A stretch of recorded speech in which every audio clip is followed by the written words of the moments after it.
of the St. Bede's Pupil Parliament Podcast.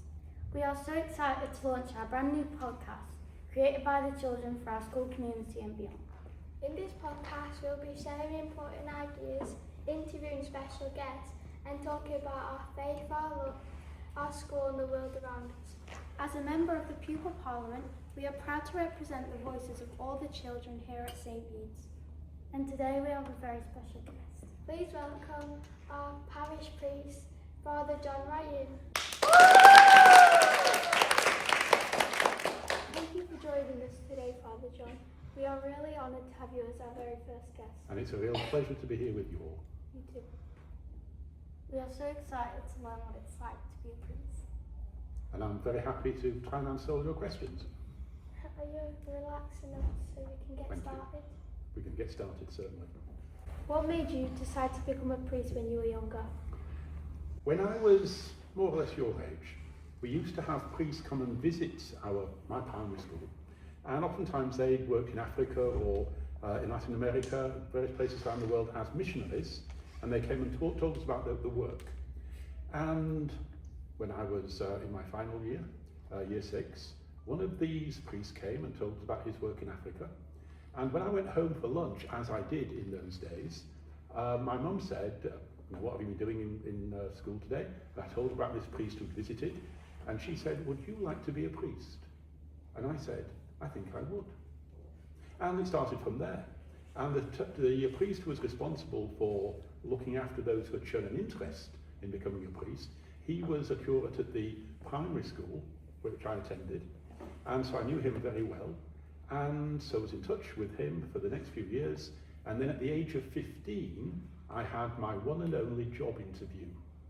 And that was with the bishop, who I was asking to be taken on as a student for the Diocese of Leeds. And went to see the bishop. He didn't actually stay very long. He went to see my parents. So I was interviewed by another bishop, a few canons, important people in the church, a few monsignors, and various other priests who were in a long row in front of me, and I was in a chair on my own, on my side of the table, and they quizzed me for half an hour, 40 minutes, and I'm happy to say that with my only interview I'd ever had, I got the job. And I was taken on as a student for the Diocese of Leeds, and after my 6th form, I went to be a trainee student in the English College in Rome. So that's where it all started. When they interviewed you, were you nervous? When they interviewed you, were you nervous? I was extremely nervous. I was only 15. These people, most of whom I'd never seen before, and they asked me questions like you're asking me today, but I had no idea what was coming and had to just answer them as best I could. Can you remember your very first Mass as a priest? What was it like? Well, there are 2 parts to that question, because the first Mass that you celebrate is the Mass when you are ordained a priest, when the bishop anoints you with oil and lays hands on your head. And so that was in Leeds Cathedral, St Anne's Cathedral, on a very wet Sunday afternoon at the end of July. And then the following day, on the Monday in the evening, I celebrated Mass with some friends, colleagues, in my parish, which was the Church of the Assumption in West Leeds. I remember both events very, very well. You've been at St. Bede's for nearly 25 years. What do you love about our parish? The school, of course, and the children in the school must be the first priority. But also the people here are remarkably generous. Since I've been here, we've been sending around about £10,000 to Africa each year, as well as supporting all sorts of other causes, including the Bethlehem Hospice, which we've been supporting in the recent years, and many other good causes, and the people are immensely generous, and as well as being very friendly and seem to like me because they put up with me for such a long time. I've heard you love the Old Testament. What's your favourite story from there and why? There are so many wonderful stories in the Hebrew Scriptures, the Old Testament. Possibly my favourite is the whole story of David, whom we first meet as a shepherd boy, looking after his father's sheep and fighting off lions and bears, and we follow his whole life through to when he's a very old man and losing most of his powers and his faculties. He's a great soldier, a great warrior. He defeats the person who would become his archenemy, King Saul, and he becomes king of the united tribes of Israel. And it's a most remarkable story because he is so vulnerable, so human. He has lots of faults, and we hear all of those. He is somebody who is just like you and me. If you could meet any person from the Bible, who would it be and what would you ask them? The easy answer to that question would be Jesus, of course. Wouldn't we all love to meet Jesus face to face? But I'm not going to take the easy option, and I'm going to mention an Old Testament figure whose name was Jeremiah. And I'd love to ask him how he kept going, because he suffered hugely because he spoke God's truth. And that's something really important in today's world, where truth seems to be something that is disposable. But Jeremiah spoke the truth. He suffered terribly. He very nearly died several times. And I'd love to ask him, how did he keep going in all those circumstances? A remarkable man, Jeremiah. And my dad was also called Jeremiah. So that's another reason for choosing him. You spent many years in South Africa. What was the best experience you had? The whole thing was a remarkable experience. People used to say, are you happy?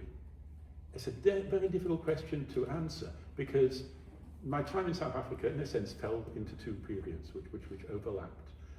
When I started, I was in a very rough, tough, dangerous parish where there was huge amounts of crime. There were social problems which just multiplied, almost it seems as you were looking at them. There was a huge amount of poverty, a huge amount of squalor and deprivation. Not a place where you can be happy. And yet, when the people came to church on a Sunday, they would sing their hearts out, raising the roof in doing so, and were hugely supportive, listening to this Englishman who was so different to them, because I was in a coloured community. So all the people there were either mixed race or Indian, and all shared in these social problems and this the violence and poverty, and yet were very affirming to me and thanked God in a way that I couldn't imagine from where I'd come from, which was working in Sheffield just beforehand. But then the second part was when I was teaching. So a seminary was created by the bishop, and I was asked to look after all the studies of all the people in the seminary. So I had to prepare the timetable, prepare the lecturers, do a lot of teaching myself, and that turned out, rather surprised, to my own surprise, to be a very uplifting and beneficial experience. And some of my students from that time are really important people, priests in the Diocese of Cape Town today. Did you prefer working in South Africa or in I enjoy working in both places, and as you all know, I go to South Africa at least once a year, and when I'm there, I'm still working, I'm still being a priest, and I really enjoy my visits there, as I enjoyed my time there. But I also enjoy being here with you and helping you in your faith development. Every year when you go to South Africa, what do you most look forward to about it? I look forward to the people that I'm going to be seeing again. As I say, some of my former students are priests there, and very close colleagues of mine were in touch in the course of the year. We have a WhatsApp group together. But I've got to know many people in the Cape Town area, and I enjoy going back and continuing to be a priest for them. It's also a place of sunshine in January, February when I'm there. It's also a place of wonderful restaurants, gorgeous food, and also of interest to Mr. Sharp is of course the wine industry, which is prolific, and I do take samples of the wine from time to time. Did anything surprising or unforgettable ever happen when you were working there? Perhaps the most memorable event, there were many, many happy events, but on one occasion in my parish, I had a reconciliation service, so lots of people in church, lots of priests to hear confessions, and then we fed the priests at the end, we gave them a meal. And at the end of the meal, there was the doorbell rang, and I went and answered the doorbell, and there was a young man there who was clearly not in a very good, healthy situation. He eventually went off. And then at the end of the evening, the parishioners who had been helping me drove off in their car, and then I had a phone call to say they had been shot at as they drove away. And the next day they actually found a bullet in the back seat of their car. There was therefore a gunman, possibly the person who'd been at the door, who was in the church grounds. I had to go back to the seminary. My deacon had to go back to his family, and we had to drive out knowing that there might be a gunman ready to shoot at us. So we did what any sensible person would do, and we set the alarm going. There was no point calling the police, because the police simply wouldn't arrive. So we set the alarm going, hoping that the armed security people would respond to the alarm. They never came. So eventually we had to drive out, leave the house, get into our cars, drive out, at first very slowly, and then very quickly, and nothing happened. I imagine the gunman had long gone. But it was an interesting experience, and not the sort of thing that happens every evening, I'm very happy to say. However, it was very memorable. You're a Leeds United fan. I am, hurrah for Leeds. Do you ever pray for them to win? When I was little, and on the terraces at Ellen Road, and if we, on those few occasions when we were losing, with only 5 or 10 minutes to go, then I would pray. But I quickly discovered that it didn't work. That there was obviously a young boy who supported the other team who could pray better than I could. And so I decided that God wouldn't answer those sorts of prayers, and so I don't pray for them anymore. I just hope that they're going to prove themselves to be the better team, which sometimes happens and sometimes doesn't. If you weren't a priest, what job do you think you would have? It's, there's an old sort of a variation on the joke. If I wasn't a priest, what would I want to be? I'd want to be a priest. Think about it. But in fact, I would probably have become a teacher of some sort, possibly in a university. You enjoy art. Why is your favourite artist? Like, why is it your favourite artist? You're probably thinking of Caravaggio, of whom I've spoken sometimes in school. He's a remarkable artist. He was a rogue and a scoundrel in terms of his personality, but a remarkable artist, and you just have to look at his pictures to see that. He's known as for his chiaroscuro, his light-dark pictures, but in fact, perhaps my favourite is a very bright, very colourful picture. It's absolutely huge. It's in a gallery in Rome, and it's called The Rest on the Flight into Egypt. So it shows Mary and Joseph and donkey having a rest as they're fleeing from Herod and from persecution. And the middle of the picture, you see the back of an angel who's playing the violin. So the angel splits the picture in half, and you have a beautiful Mary holding the child on the one side, and you have Joseph an old man, looking very weary. And just adjacent to his eyes are the big eyes of the donkey. And his toes are curled up as he's holding the music for the angel. And it's a very striking, very powerful and beautiful picture. If you go to Rome, go to the Palazzo Doria Pamphili and see this whole gallery of pictures, but see this one as well. What is your favourite book other than the Bible? This is very difficult. I read a lot. I'm normally reading 5 or 6 books at the same time. Not holding them all as I'm reading them one line at a time, you understand, but having them on the go all the time. And so I've got quite a library, and they're very difficult to choose between. But if I was sort of had to rescue one set of books, it would probably be the collection of hardback Peanuts books. You know the cartoon Snoopy and Charlie Brown? I have all of those books in my collection, and other than Winnie the Pooh, I think that would have to count as my favourite. There's a whole collection of volumes. What advice would you give to children or people trying to grow closer to God? I'd say that you have to develop a close relationship with Jesus, and you do that by prayer. And prayer doesn't always mean saying words. Words have a value in terms of prayer, but actions also can be a prayer. The lighting of a candle can be a prayer. The going to somebody who's alone in the playground can be a prayer. We can pray in all sorts of ways, and only some of them use words. But that's having a relationship with Jesus is the crucial thing. Why is prayer important, and how should children pray if they're not sure what to say? Well, I say words aren't that important.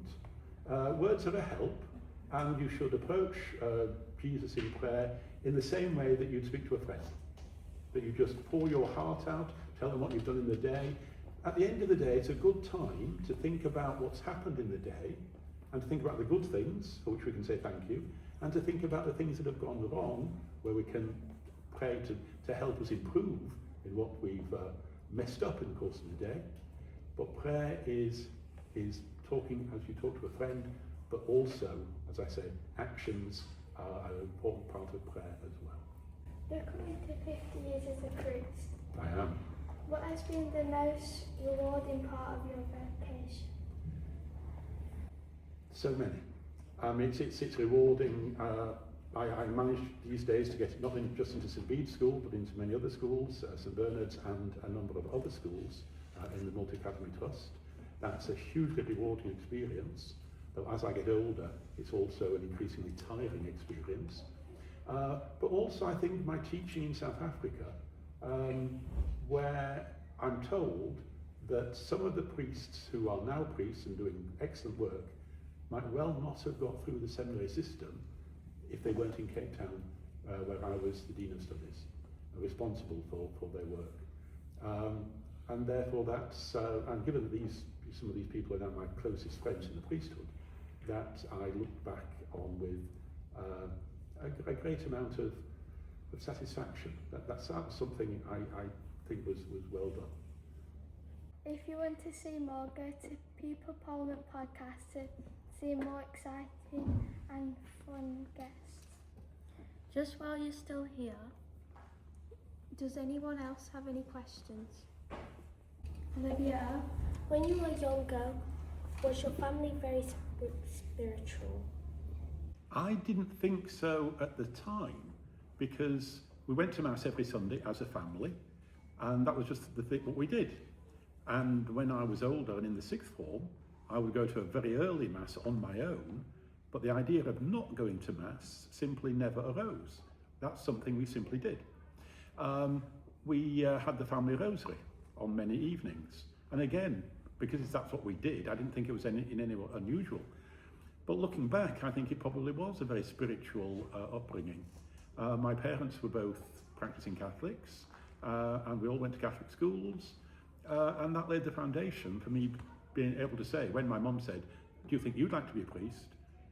The answer which I gave was yes, I think I do.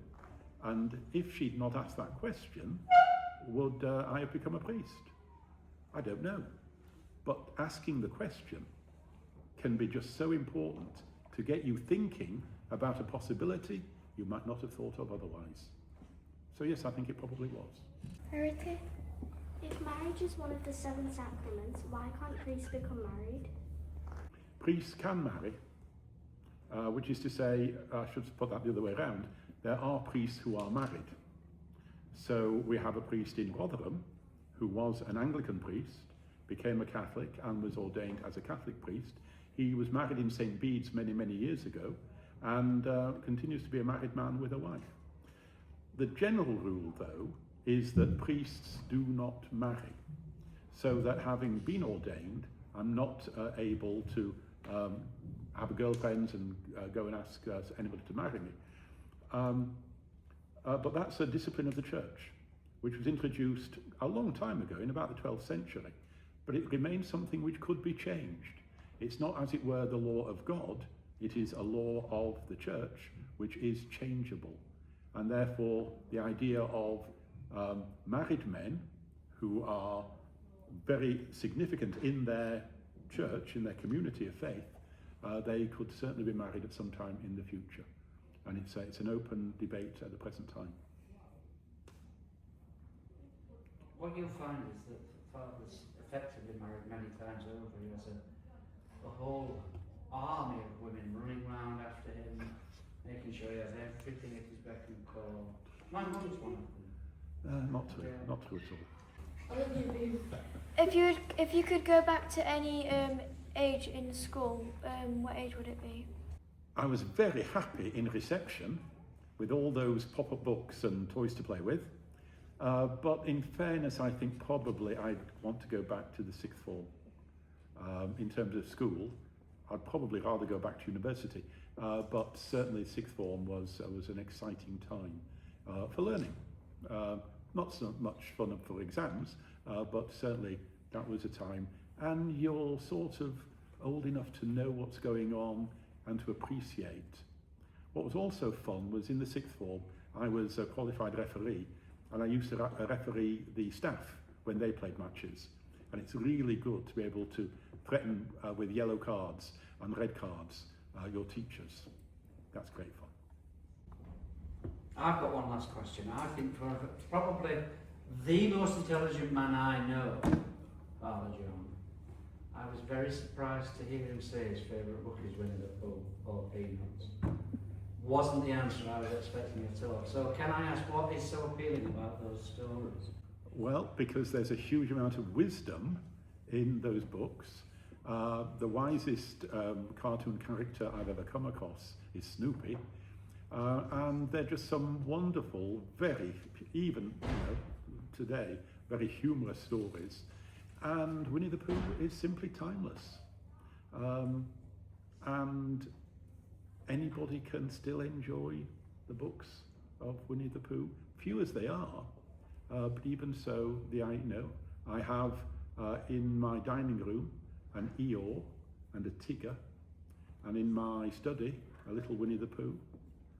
Timeless. It helps to bring us down to earth, and perhaps in its way keep us humble.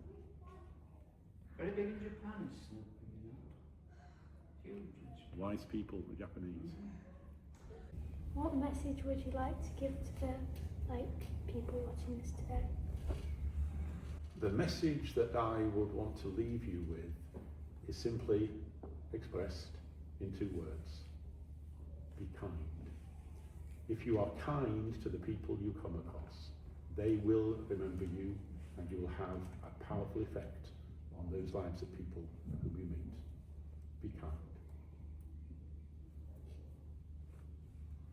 Well, that's all for today, but thanks for coming and sharing this with us. It's been a real pleasure. Thank you.